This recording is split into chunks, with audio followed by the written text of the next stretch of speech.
Alright, thanks again for coming. We're here on, last Wednesday for AFL Origin's big announcement of Marcus Bontempelli and 3 others, and today we're delighted to announce Nick Daicos is the 5th name added to this mighty Victorian team. So we're excited about it. I answered a few questions to Font last week, so he won't want to talk to me too much, but this is a great story. Origin, the history of it, these guys are just starting to realise and understand. Nick knows it because of his dad, of course, but he's a young Victorian boy who I watched play under 10s and under 12s. Was it Grayson?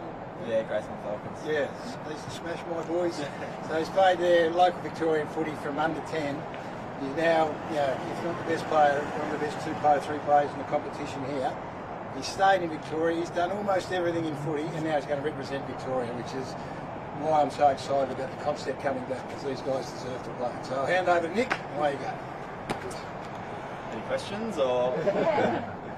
And that's all right there, Nick. No. How do you feel that? Absolutely, yeah. I think, as Gaz said, it's a huge honour, and obviously there's such a rich history to it. So for anyone that's getting the opportunity to play for Victoria, obviously jump at that opportunity, and training, I guess, commences now to prepare for Feb 14, which is so exciting. What story says your old man? I think playing with fellow Victorian players that are obviously really well respected amongst the league, and how much of an honour it is. As Gaz said, you grow up in Victoria, you owe so much to Victoria, so now to represent them, playing for them, we want to do them proud, so hopefully we'll get the win on Feb 14. So I guess, what do you know of the history of Big B, because of what you're shooting around with you? No, it wasn't. As I said, Dad's told me many stories, but I think even just growing up, seeing some of my heroes playing it, is why I'm also so excited. This is something that when we're growing up we idolise playing on games like this, and to get that opportunity is something that I don't take for granted and I can't wait for. Is it going to be a bit of a... Sorry, Dan. Is it going to be a raffle with Patrick Dangerfield if he's selected for number 35? Yeah, we'll have to wait and see. I think Danger obviously gets first dibs, so I might have to work out if I'm number 3 or number 5. I'll work out how we do it, but I think Danger deserves it. What are you most looking forward to playing with Victoria? You need to get your recruiting hat on and take a few blows on the shoulder as well? Yeah, for sure. I think there's so many players that are in the mix that you'd obviously love to play with, so hopefully my brother's out there. I can't wait to play with him, and then I think we should be playing against Darcy Cameron and a few of the WA boys, which will no doubt be exciting. But even on Friday, the 4 boys that got announced already sort of gets you very excited with, I think, Butters, Bond, Rowley and Jeremy Cameron. So I think it's going to be a star-studded game, and whoever you're lined up against or you got on your team, you're pretty excited. Bit of a throwback to the Kerry Drama days with Rowley as well. Yeah, exactly, and I'm sure, I don't want to speak too early, but hopefully Noah Anderson will be selected too, so a little bit of a throwback. Obviously they both had great years, and I think that's the amazing thing about this game. You get to play with stars around the league, and hopefully it's a great spectacle for the fans as well. You spent your entire AFL career focused on trying to win flags and the opportunity to do something outside of that within the game and play with the game the best. What does that mean to you? Oh, so much. I think we're really excited. We'll head over on the Wednesday or Thursday and we'll get a training session in as a group, so even just to learn a few things from some of the best players around the league, and some of the players you idolise amongst the league and come up against is something that will be very cool. And then, as I touched on before, I'm sure WA will be star-studded, so it's going to be a great spectacle. I'm very grateful to be a part of it, and yeah, bring on Feb 14. You're part of the younger generation star AFL players, and this concept continues throughout your career. You'd be happy to make it a regular part of the calendar.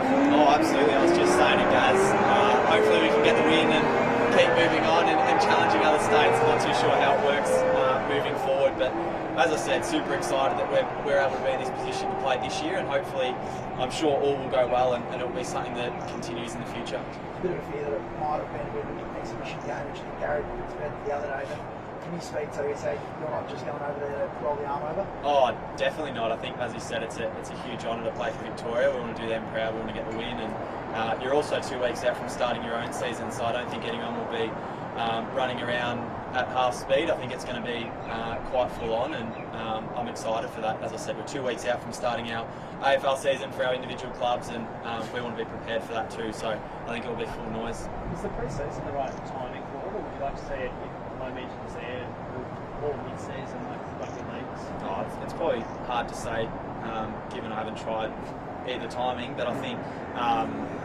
I think it's a good timing. Curtain raiser to the season. Everyone's excited for footy to start. Head over to WA and Optus Stadium's a great ground as well, so no doubt it will be packed out. And I think, as I said before, all the players are quite keen to get a run in and get some fitness in. So everyone's had a long pre-season. We just want games to start. So the more games, the better at our end.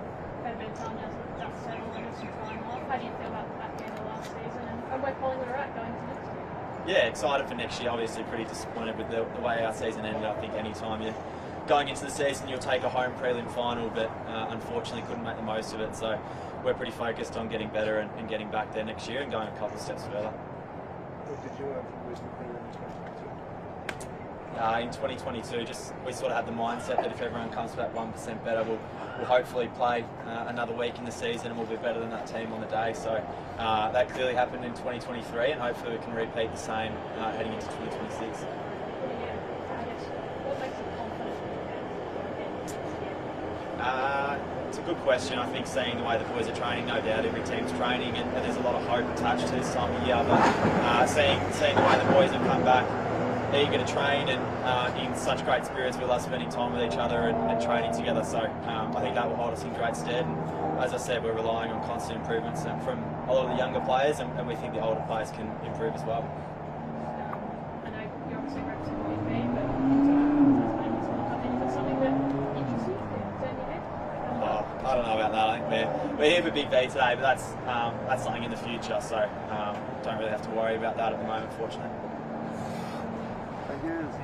Just say one thing, how significant this is. Like when this idea was floated, I said this on Wednesday, that the whole notion of AFL Origin will rise and fall on the back of the commitment of the players. And it's not what we think, it's not what you guys think. There'll be a detractor or two out there, of course, but the significance of what we've been able to announce in Western Australia in the past week shouldn't be understated.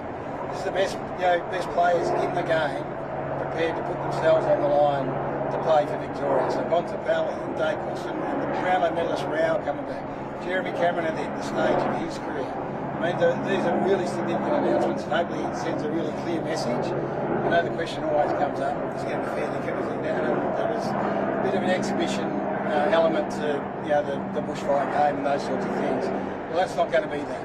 And the fact that this young man here has put his hand up, he's done everything else in footy, and so excited. And speaking to Marcus after we spoke last Wednesday, we sat back in here for another half an hour, and just how invested he is in it all. I think it's a really significant announcement this morning to have this guy join the group, and we'll keep adding to it, and the West Aussies will as well. And tickets go on sale today, so if we can get that message out there, and we want Victorians to get over there and travel. We know the West Australians will be there in massive numbers, but a contingent of Vics travelling will be great. So thanks again. This is a great turnout. Appreciate your great support. It's great to have Nick on board. So thanks a lot for coming along.